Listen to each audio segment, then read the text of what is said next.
Our wish is to bring global technology to India, but also bring India's EV technology to the story of the globe. So both the things will happen through Mahindra Group. Thank you for finding us. Like us, you are the growing gang of curious people, keen to understand what the future holds. I, Eddie Avil, am the host of Change I Am Possible podcast, a platform and a community for disruptors, innovators, entrepreneurs, policy, change makers, impact investors, dreamers, and the engineers who are working on building a tomorrow. My effort will be to probe and ask the most contextual and relevant questions, even at the risk of sounding stupid. The fourth industrial revolution is upon us, and exponential technologies stands to disrupt all industry verticals. Choice we make today will chart the trajectory of individuals, institutions, enterprise, governance, and society at large. Future demands us to be brave and bold. So let's walk together as one into this new world. A world of all-encompassing possibilities. Leveraging technology, the tool that's redefining what it means to be a human. Let's challenge our traditional and linear mindset. Let's challenge the word impossible. Because if you break it down, the word itself says, I am possible. Mahesh Babu is currently the CEO at Mahindra Electric Vehicles, pioneers in the electric vehicle space here in India. Under his leadership, Mahindra Electric has launched 4 new models in the past year, including the award-winning E2O Plus. He has been instrumental in shaping the electric mobility solutions through path-breaking initiatives in the commercial fleet space and by expanding the electric portfolio of both low and high voltage drivetrains. India's mandate for electric vehicle push by 2030 and the effort put in by Mr. Babu and Mahindra Electric could redefine the future of mobility and also possibly reverse the climate impact. I wish you enjoyed this conversation. Hello everyone, thank you for joining Change I Am Possible podcast. I'm your host Eddie Avil, and this is the platform I bring to you change makers, policy makers, and the disruptive entrepreneurs who are shaping India's future. And today I'm really happy to have with me Mr. Mahesh Babu, who's been the Senior Development Engineer at Ashok Leyland.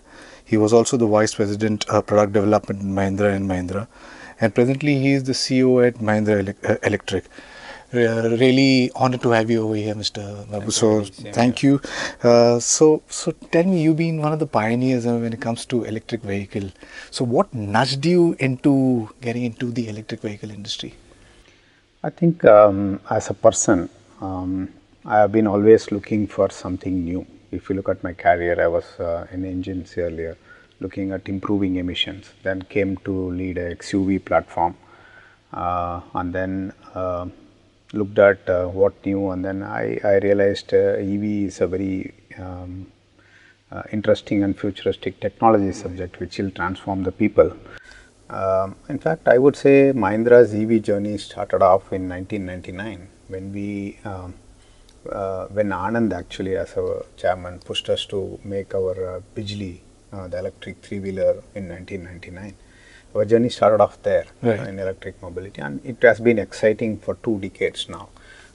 We have been working on multiple fronts. Then we invested in Reva in 2010, and always Mahindra and the team has always been of a belief that the future of mobility is electric, and we need to do something on it.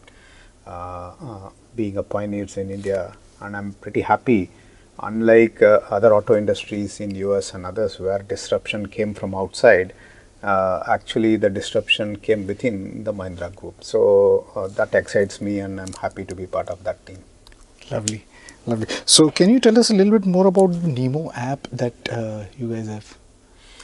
See, when in electric mobility, it's a new ecosystem. It's unlike regular conventional fuels. You should not look at EV as electric vehicle alone.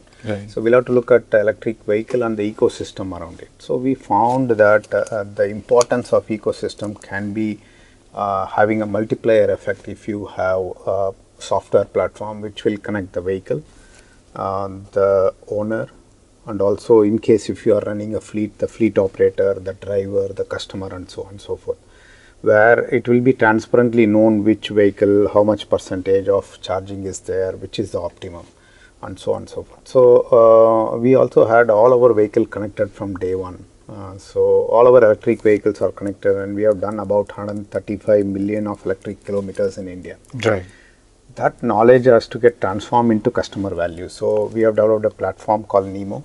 The Nemo platform is the mobility platform based out of cloud, and the platform helps any fleet operators to quickly get into the fleet operations by just embracing Nemo, because it has a driver app, it has a passenger app, it has a platform to look at fleet operations, and it also helps in personal life. Like if I have a personal car, Right. I can actually look at my car's charge sitting at my office. I can charge it. I can precondition it with AC before I get into the car. So it gives you a lot of value adds by connectivity between the car, yourself, and it's like a IoT, you know. Right. So basically, you will have control of wherever you are in touch of an app. Right, lovely, brilliant. You mentioned about the ecosystem, right? But I mean, if you go to see most of these, right now, electric vehicle is the next big thing. So most of the biggest automobile manufacturing companies are looking at electric vehicles, but they're all working in silos. Yeah? And they're all doing the own thing. Do you think like how we have Elon Musk, who's built something like an OpenAI, and when everybody's coming together and push driving the ecosystem, do you think that would help? Because I mean, you have something like a swappable battery at this point in time, you have renewable energy, and so do you think all of these ecosystem needs to come together to rapidly push drive the ecosystem? See, I think you have to look at the industry in 2-3 perspective. EV industry is at a very nascent stage, right, all over the world, irrespective of the numbers you are seeing. You may see Indian numbers versus the global numbers and think that we are low number, but the reality is everything has been at a very initial stage of adoption. Right. So when you are at the very initial stage of adoption, you innovation takes over than mass scale adoption.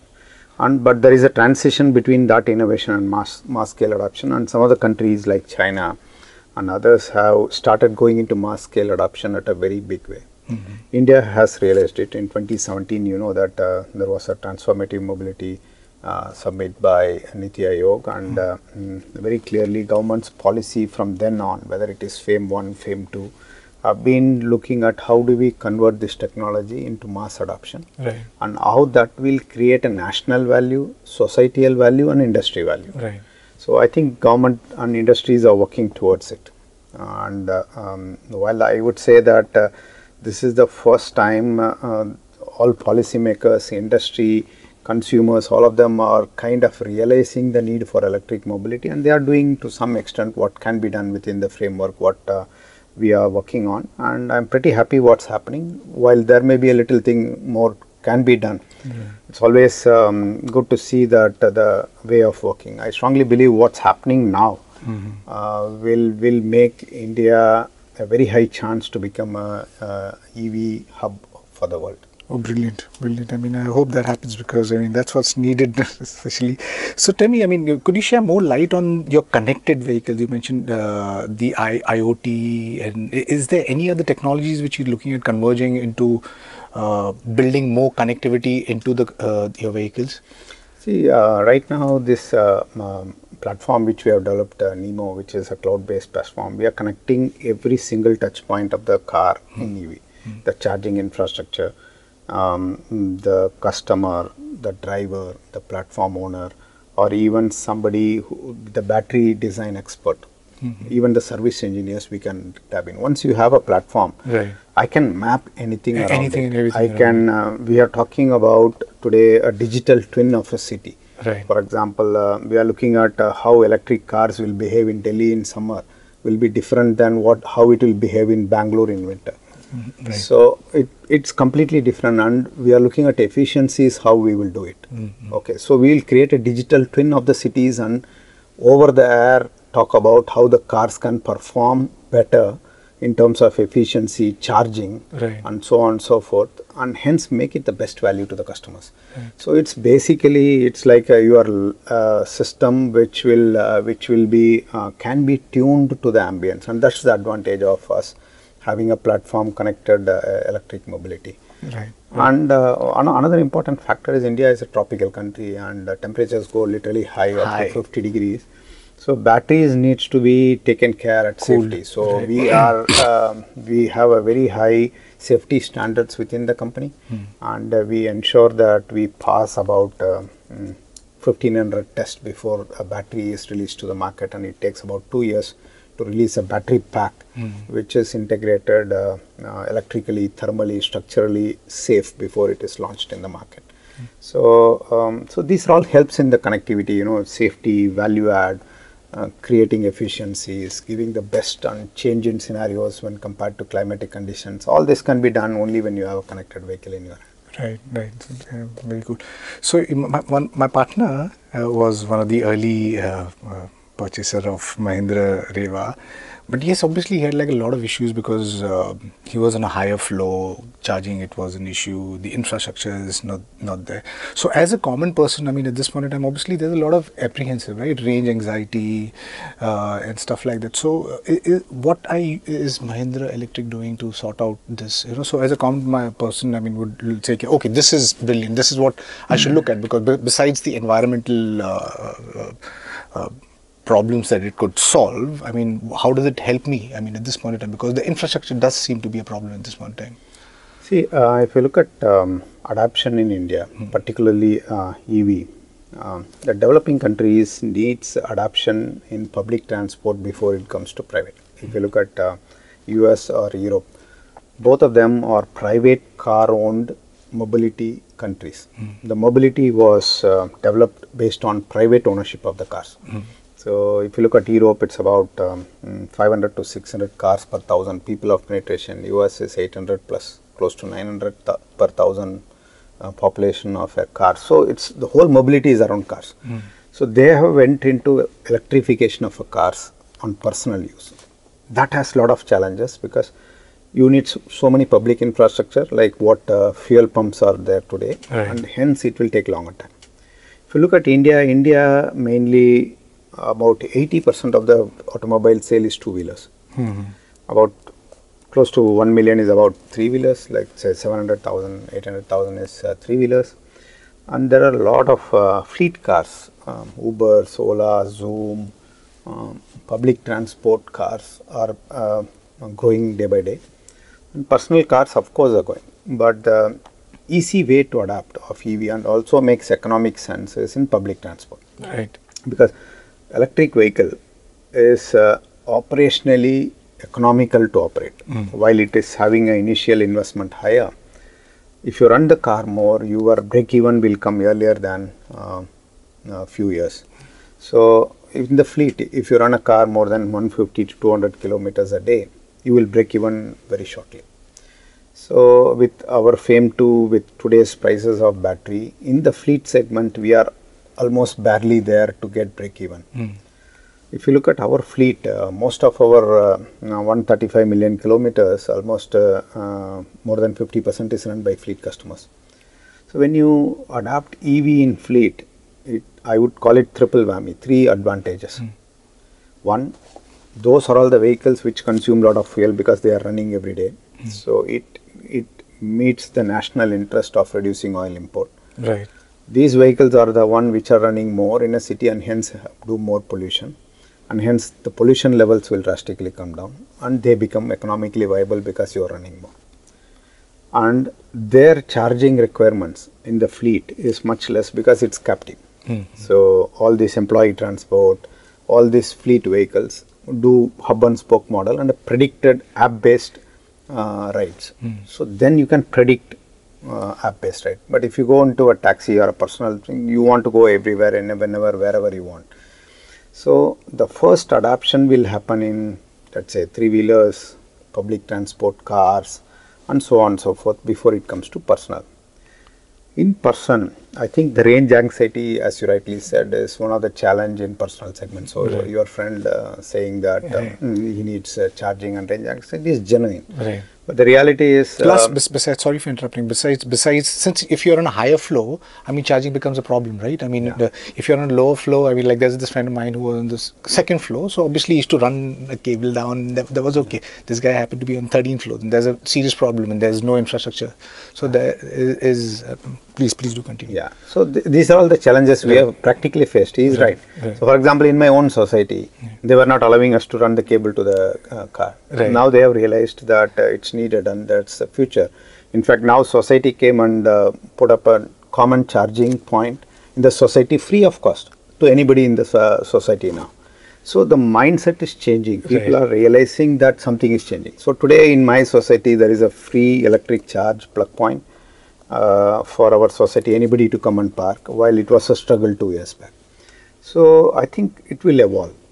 I'm sure the auto industry with fossil fuel took 100 years, but I think EV will not need 100 years from where it actually started adoption, and you will see in 20-30 years a huge difference in adoption. And that's the power of today, because today is connected world, today it's a digitized world and easy to propagate a phenomena quickly when compared to what happened in the past. Completely I'm with you with today is a digitized world. Thank you to people like Geo, who's been push driving data into the rural industry, and you rightfully said that mindset needs to change, because once that changes, I mean, adoption will happen. Because at this point of time in India, we have around 14 out of 20 most polluted cities in the world. Plus India, the climate, it's predicted it's going to have the highest impact with the global climate change, and fossil fuel happens to be the main reason. And do you think there's got to be an urgency which has to be looked at in adoption of EVs with the current situation at this point in time? See, any growth cannot happen if it is not sustainable. Okay, so let's say today India is a $2.8 trillion economy, and we are already talking about 5 trillion and even more than 10 trillion quickly. If you want to become double the economy, and in this current state of growth with urbanization, if you have 14 out of 20 polluted cities already, how you will grow into double? You cannot grow with the same way which you have grown in the past. So there has to be some sustainable method. But I'm happy that government is now talking about solar and renewable generation. In fact, I read an article today saying that the private investments on renewable energy is much higher than the coal-based today. So similarly, the government's interest on mobility, on EV is much higher today than the regular fossil fuel. That's the reason being that if you want to retain the growth, then it has to be in a sustainable way. People cannot become rich and breathe air which is not so good. So that's going to be the challenge. When people become rich, obviously they will look at clean water, clean air, and clean living and happy living conditions. For that, EV will play a vital role in cities. Right, completely. I mean, rightfully said. So with the Indian government at this point in time push driving the ecosystem, they're saying by around 2030 they're looking at like an all electric vehicle. Do you think it's unrealistic at this point in time, or is it a possibility according to you? See, 2030 becoming all electric was an ambition. I think it has a vision. Country must need a vision to put, I would say, us in the global map.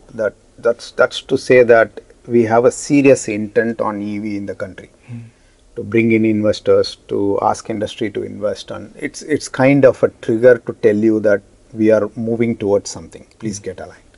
I think that's the intent. We should not see whether 2030 everything will become electric or not. It's not going to happen. The reality is 2030 or not all vehicle models will not become electric.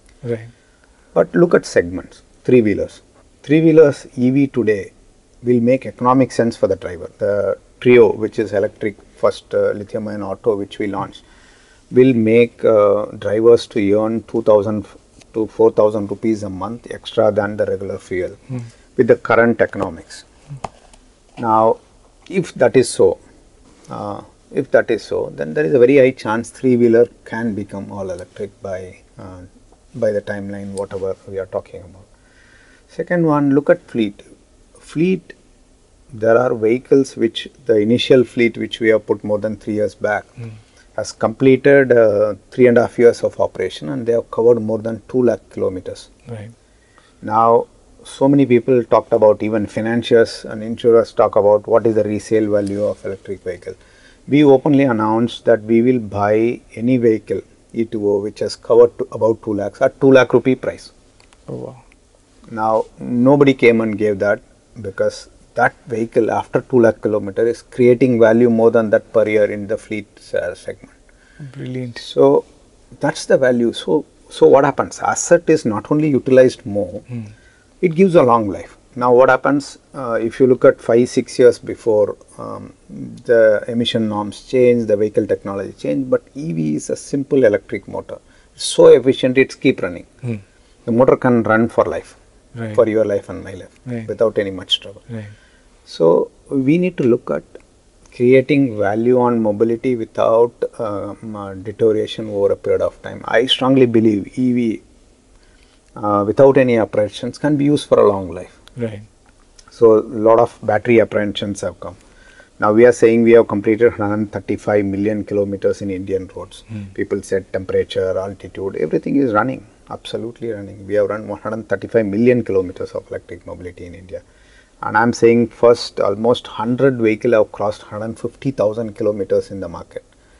They are all running. People are earning money in fleet around it. Individual personal customers are using it. So, EV is no more a nascent technology. It is a proven mass mobile technology, and it is very simple, easy. It changes India's position. Always India have been looking at developed countries in the West for technology. EV will make you free, because India is the IT capital, and EV, most of them are software and embedded system. So, we are the best in the world. So, we can develop battery management systems, we can develop motor controllers, we can develop the vehicle control units, and we can work on the platform like Nemo, which can put everybody together, and we can create huge value to not only to India but to the world. Lovely. So, in a cost-conscious country like India, where we're so very conscious, and there are so, but we're still purchasing cars, right? There's car numbers are going up on the road. There's this French startup called Transform One, which is retrofitting your regular vehicles into electric vehicles. Do you think something like that could work in a country like India? See, in a mature industry, it is possible for retrofitment, but you will have to look at the vehicle life cycle. So, today for you and me, and even for fleet, they change the vehicle every 4 years. Personal vehicle, sometimes it goes up to 6-7 years. And then you want a new vehicle, because the new model comes in.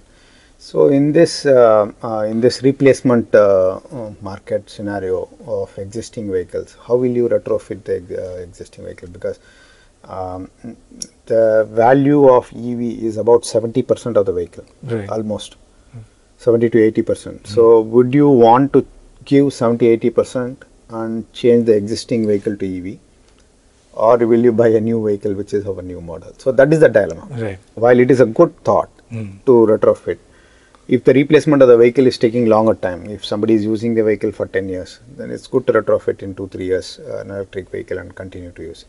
But that scenario is not there in India today, because people change vehicle frequently. Yeah, but then there's some brilliant startups who are doing some really awesome things. You're mentioning two-wheelers and three-wheelers.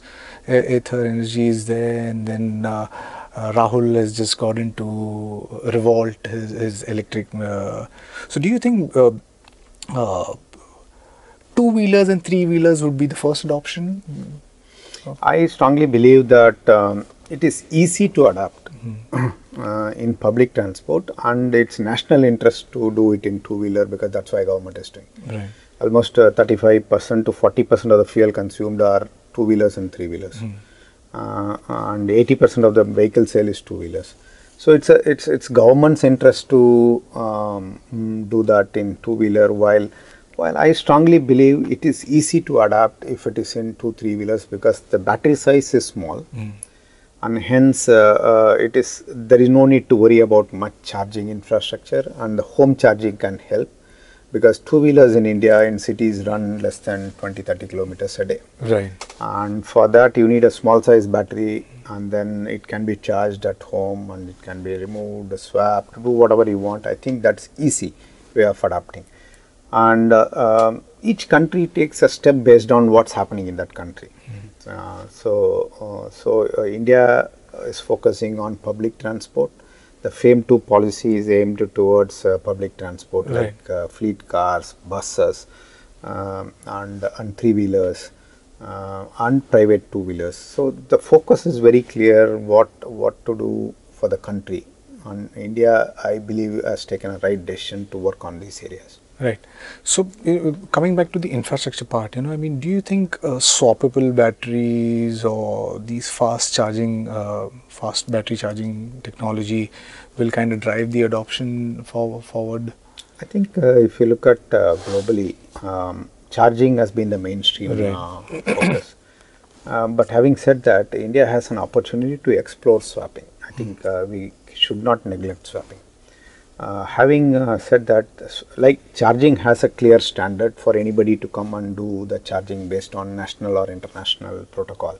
Similarly, swapping also needs some standardization, because otherwise there will be large investments going on a private protocol which cannot be adapted by many, and then each one will drive differently. So we believe swapping is a good technology to be explored. However, it needs standardization to make sure it gives a level playing field, like what's happening in charging. Charging, we have a Bharat stage protocol. We have a, let's say, European protocol or a Japanese protocol, but there is a protocol nationally or internationally for anybody to play a level playing field, like all OEMs coming to the same page. If that happens in swapping, I think it's a good idea to do that. So tell me, how much do you think the slowdown of the automobile industry in India is going to affect the electric vehicle industry?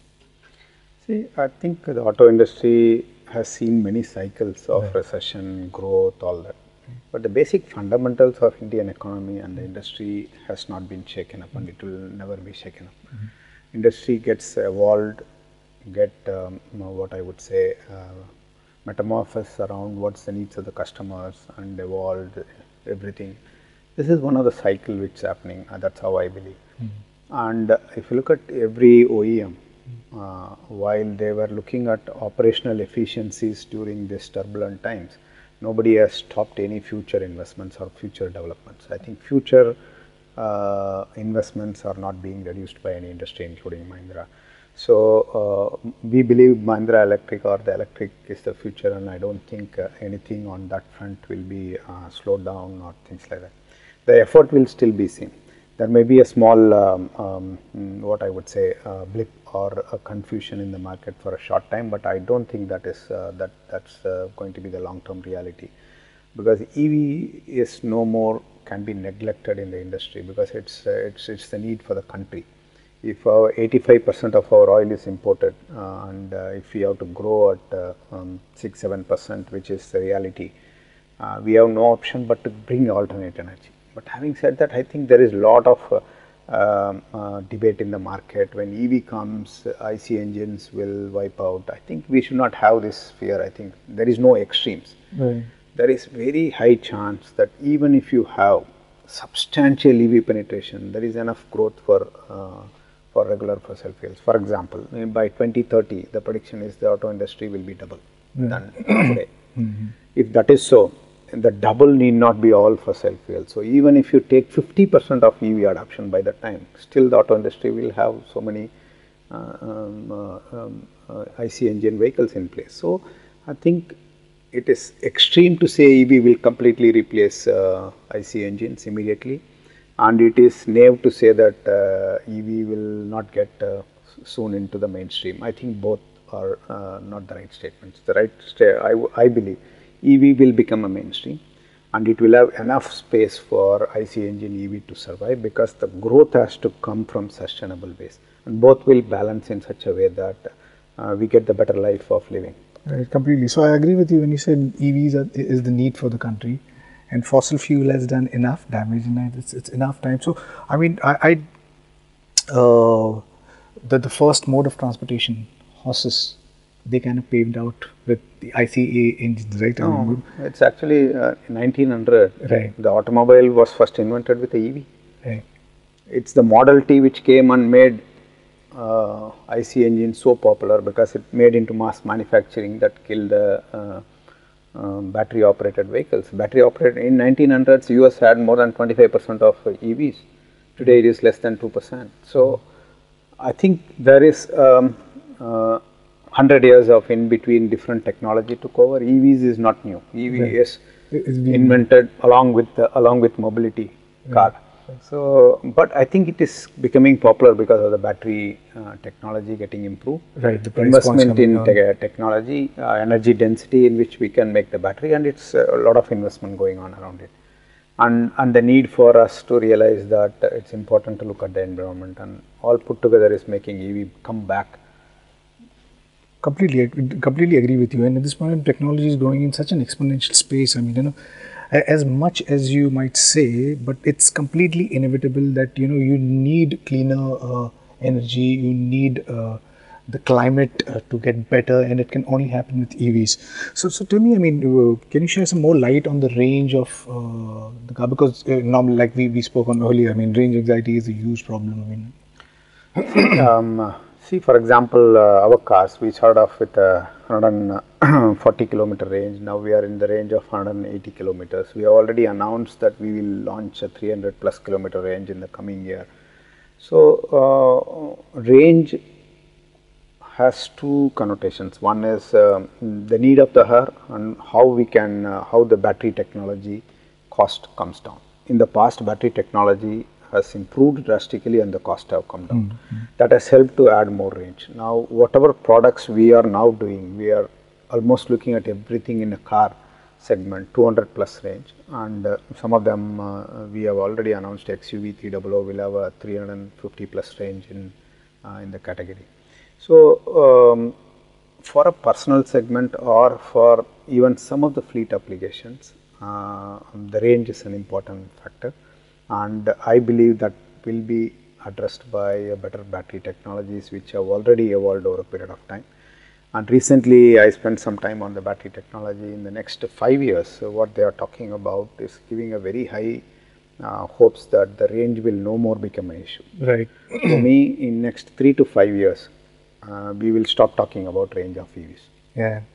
And I hope we come to that very soon, because I mean, yeah, there's so many exciting things going on with technology growing. So I hope that we come to that like really soon, where we have these 1-minute charging capabilities built in. So tell me, what's your future plans, Mahindra's expansion plans? Mahindra, as I said, we started off in 1999 with Bijli here, but I think we have not only grown in India, we have now about 5 products in India. We have a 3-wheeler Trio, we have electric Verito, we have the Supro, and many products in India, which means Indian. Not only in India, we are the first founding member of Formula E, and we are actively looking at road to race and race to road technologies on learning from them. We have a product even in Sangyong for EV as a company, and through Pininfarina we have already announced a supercar of EV in Europe, which is a market. So, every segment of the market, we have a 2-wheeler Zenzi in North America, we have announced a supercar Batista in Europe, we are having 5-6 products in India, and we are working on a EV in Sangyong. So, Mahindra's belief in EV is not just for India, but we have been consistently looking at integrating throughout the globe. We have a North American innovation center, MANA, in Detroit. They are working on some of the technologies as well. So, we are kind of integrated globally. Right. And our wish is to bring global technology to India, but also bring India's EV technology to the story of the globe. So, both the things will happen through Mahindra Group. Lovely. So in India, we have around 150,000 people dying almost every single year when it comes to car accidents. Are you looking at being future ready and building in semi-autonomous capabilities into your EVs? Yeah, so see, EV being a highly connected vehicle, the autonomous possibility on EV is much higher. While Mahindra as a group is working on something for the regular vehicles as well. But EV has a high potential because with 5G, we strongly believe that the connectivity of the car will go multi-folds. So, even with 5G connectivity, we will be able to intervene something in the vehicle when it is driving. So, that's the bandwidth we will get. So that will help a lot of intervention, over the air interventions which we are planning in EV, either it is for the battery or it is for the driving or for the safety or ADAS. So there is a very high possibility. But right now, as I said, the priority is to make EV the mainstream. And as our minister has said, we need to focus on discipline of driving, signage, everything before we get into autonomous in India. I think autonomous will help when we have a structured traffic flow, Right. and it will be helping in multifolds. So, and hence India right now the focus should be on EV. Autonomous will come maybe 10 years down the line plus. Right. Right. So what are your short-term target, Mahindra Electric short-term target? See, our short term in the sense 2 to 3 years, let's say. Right. Right. So, in 2 to 3 years, we are working on a three-wheeler platform. We strongly believe we have a e-rickshaw and a e-auto, Trio and e-Alpha Mini. That is a segment which has surprised many industrialists with what happened in e-rickshaw penetration, because it becomes economically viable for any driver. And it also very sustainable last mile connectivity and first mile connectivity with metros coming in. So we are working on a platform based development for Trio and last mile connectivity platforms. We are working on cars which will come in high range and with new technologies, because we are now working on technology 2.0, which is high range, high voltage and performance based cars, which will be true blue SUVs. So we are working around that segment in next 2 years. I think our MD Dr. Pawan Venka has already announced that we are working on XUV 300, KUVs in the pipeline. So that is that area we are working on. We are also looking at how to be core on technology in EVs. So we are investing in motor design development. We are the first one to invest on a permanent magnet motor for a car, and the car will come. EKUV will have our own permanent magnet motor to be launched. So we are working on core technologies where that will be used. Even we are working on a powertrain which we on the vehicle control unit, which will be supplied from India to Shangyang. So the hardcore development of technology and connectivity will be the base for us to be doing in multiple products. Right. So is there any partnership that you're looking at building with startups? Because there's some startups who are doing some fantastic stuff in the EV, AV and even the solar vehicle space. So is there any partnership that you're trying to build with? Absolutely. We have announced our partnership with Smarty for our last mile connectivity. We are giving our Trio Yaris to them for Delhi Metro. One, we have tied a partnership with Uber. We are trying to expand that partnership. We have announced a partnership with Lithium Urban Technologies, who is our first customer on EV for corporate commute in Bangalore. They have about 900 vehicles running on EV, and we are working with Blue Smart, which is a startup. We are working with Photom on charging. We have a tie-up with them in Hyderabad to provide a charging infrastructure to us. So we are working with multiple. EV is about partnership. So we work with multiple stakeholders because all of us have the same intent. Our intent is to challenge the status quo of mobility, create a new ecosystem for customers which is digitized and trouble-free, and it should be sustainable. So that's the way all of us work together. Lovely. So what would you say to our listeners who have been tuned in and who want to get in EV, but are apprehensive because of the infrastructure? But what would you like to? See, what I would say to customers is EV is future of mobility. It's going to be clean, connected and convenient way of transportation, and EV will play a vital role. Now, EV is not a technology which is 100-year-old like fossil fuel, and it gives a level playing field to everybody. So, startup has a very high chance in the ecosystem. EV means not necessarily everybody has to make electric vehicle. There is a charging, there is a swapping, there is a mobility platform opportunity, there is a lot of opportunity coming around mobility. And don't look at vehicle alone. The mobility is going through a reset, and that reset will create a lot of ecosystem players to get involved in startup. And assume today we have less than 1% of EV penetration. It is expected to reach even up to 50% of penetration. It's going to be millions of vehicles. If millions of EV vehicles are running on the road, it creates a new ecosystem. For example, charging. Suddenly, petrol pumps will become charging stations, and a lot of entertainment and food joints can have a new setup of charging where people will park and use that setup for entertainment and leisure. So there is a plenty of opportunity, and I believe youngsters who have an aspiration should look at this as an industry both on technology and connectivity and see how we can create a future for our own generation. Lovely. Any personal moonshot? I think my aspiration is in next decade, the EV industry should flourish in India, just not to make value for India alone, but that makes a global impact of what India can do on mobility. With that note, I would like to retire when I retire in next 2 decades, I would say. Lovely. So thank you for joining us. It was a pleasure talking to you. Okay. And there was so much I got to know, and I'm sure the listeners really enjoyed this conversation.